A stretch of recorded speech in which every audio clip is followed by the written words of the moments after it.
श्री शिवाय नमस्तुभ्यम। हम सबको पता है कि धनतेरस का बहुत ही प्यारा सा पर्व आ चुका है। सबसे पहले धनतेरस पर्व की आप सबको मेरी तरफ से बहुत बहुत शुभकामनाएं। भगवान धन्वंतर की कृपा आप लोगों पर सदैव बनी रहे। बहुत सारे लोग कंफ्यूज हैं कि धनतेरस पर्व पर हम क्या खरीदें क्या नहीं खरीदें, क्या ऐसी चीज़ खरीदें जिससे माँ लक्ष्मी हमारे ऊपर प्रसन्न हो और वर्ष भर हमारे ऊपर माँ लक्ष्मी की कृपा बनी रहे। तो आज की इस वीडियो में हम इसी विषय पर चर्चा करेंगे। बहुत ही स्पेशल सा प्यारा सा छोटा सा उपाय है। आप जो है इस वीडियो में अंत तक बने रहिएगा और चीज़ों को समझने की कोशिश कीजिएगा। देखिए, सबसे पहले मैं आपको बता दूं कि हर परिवार की अपनी अलग अलग क्षमता, अलग अलग सामर्थ्य होती है चीज़ों को खरीदने की।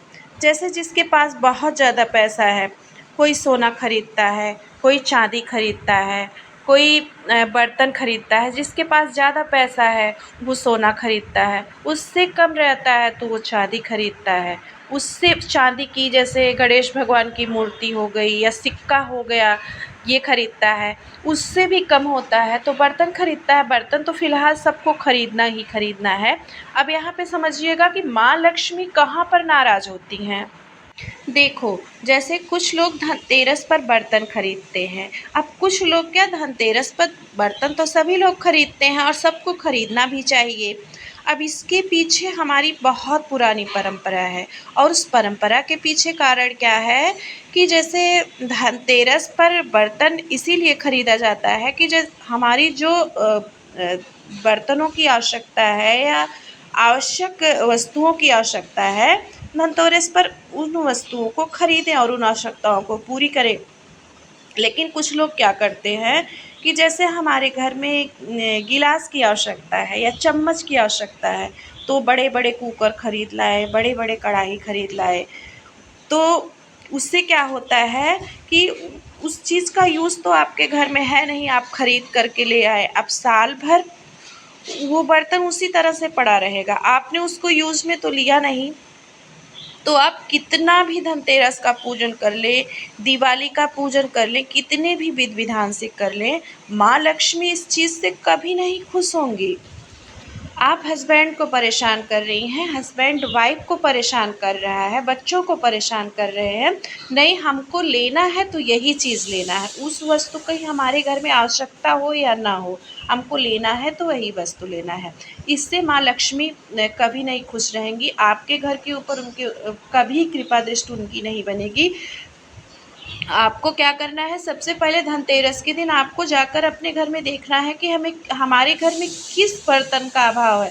जैसे कोई आ जाता है तो हमारे घर में भाई कटोरी का अभाव है, तो चलिए आज के दिन हम 6 कटोरी ही खरीद लेते हैं। हमारे घर में सारा सामान है लेकिन खाने के लिए चम्मच की कमी है, तो चलिए आज के दिन 6 चम्मच खरीद लेते हैं। तो हमारे कहने का मतलब यही है। जैसे आपके घर में क्या हुआ कि कुकर ख़राब पड़ा है, तो आप धनतेरस के दिन कुकर खरीद के करके लाइए, आपकी खरीदारी भी हो जाएगी और आपकी यूज का सामान भी आ जाएगा। हमारे कहने का मतलब यही है, इसमें कोई टोना टोटका उपाय नहीं है। धनतेरस के दिन हमारे ऋषियों ने, मुनियों ने, भगवानों ने इसीलिए इस धनतेरस के व्रत को बनाया या पर्व को बनाया कि हमारे घर में जो वस्तुओं का अभाव हो, जो वस्तुओं की कमी है, हम धनतेरस के दिन उन वस्तुओं को खरीद कर लाए और अपने यूज़ में लाए उसको। अब ये नहीं कि कोई वस्तु खरीद कर लाए और साल भर उसको सजा कर रख दें, उसको यूज़ में ना लाएं। हम खरीद कर जो वस्तु लाए उसको साल भर प्रयोग में लाएं, उन वस्तुओं का प्रयोग करें। जैसे आपके घर में महादेव को चढ़ाने के लिए तांबे का लोटा या पीतल का लोटा नहीं है, तो आप धनतेरस के दिन वही खरीद कर लाइए और महादेव को पूरे साल भर उससे जल अर्पित कीजिए। मतलब हमारे कहने का मतलब यही है कि अगर आप कोई भी वस्तुएं खरीद कर लाते हैं और उसका यूज़ नहीं करते हैं, तो आपके घर आप कितना भी उपाय कर लीजिए, कितना भी आप किसी ब्राह्मण से या पंडित से कोई भी विचार विमर्श कर लीजिए, कोई भी उपाय करवा लीजिए, आपके ऊपर माँ लक्ष्मी कभी नहीं प्रसन्न होंगी। आपके घर में माँ लक्ष्मी का कभी नहीं निवास होगा। आप मुझसे ये बात लिख कर ले लीजिए। जैसे आप बहुत दिन से कुछ सोने की वस्तुएं खरीदने के लिए सोच रहे हैं और अभी तक खरीद नहीं पाए हैं, तो आप धनतेरस के दिन खरीद लीजिए। अगर आप कोई चांदी की वस्तुएं बहुत दिन से सोच रहे हैं खरीदने के लिए, तो धनतेरस से अच्छा कोई दिन हो ही नहीं सकता। आप उस वस्तु को खरीद लीजिए और अपने प्रयोग में लाइए। मतलब मेरे कहने का अर्थ यही है कि वो वस्तुएं खरीदिए जो आपके प्रयोग में हो। ऐसी ही वस्तुएं मत खरीदिए जो खरीद कर बस आपको घर में भर कर रख देना है और उनका प्रयोग साल भर नहीं करना है। तो ये मेरी आपसे पर्सनल रिक्वेस्ट है कि उन्हीं वस्तुओं को खरीदिए जो आपकी यूज़फुल हो। ये आप मुझे अपनी छोटी बहन समझ लीजिए, बड़ी बहन समझ लीजिए, आपसे ये मेरी पर्सनल सलाह है। चलिए, ये बात क्लियर हो गई। अब हम आगे की बात करते हैं कि जैसे सबके घर में लगभग दीपावली के दिन माँ लक्ष्मी और गणेश भगवान की मूर्ति आती है ना।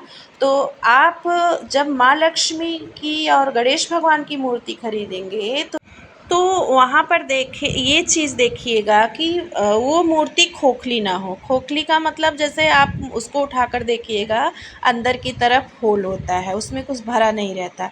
तो आप दुकानदार से ये बोलिएगा कि भैया हमको थोड़ी भारी सी माँ लक्ष्मी या गणेश भगवान की मूर्ति दीजिए, जो खोखली अंदर से खोखली ना हो। भले वो मूर्ति छोटी हो बड़ी हो, आपके सामर्थ्य के हिसाब से है।